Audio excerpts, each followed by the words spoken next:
కష్టాల్లో ఈ సినిమా చేశాం. పేరుంది, ప్రధానమంత్రి గారి దగ్గర నుంచి అందరూ తెలుసు, కానీ దానివల్ల డబ్బులు రావు. మనం డబ్బులు వచ్చి సినిమానే రావాలి. కానీ సినిమాను ఎలా చేస్తే మిమ్మల్ని రంజింపజేయాలి, మిమ్మల్ని ఆనందింపజేయాలి. మనకి ఖుషీ లాంటి సినిమా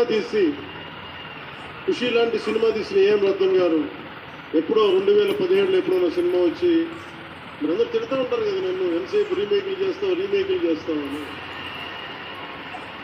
కరెక్ట్, ఏం చేయమంటారు చెప్పండి. మనకెవరు పెద్ద పెద్ద దర్శకులు లేరు. మన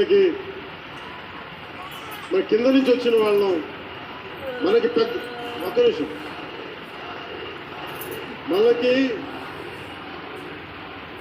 మన సినిమాల్ని చెప్తున్నా. రోజు సంతోషం. ఇది వీరా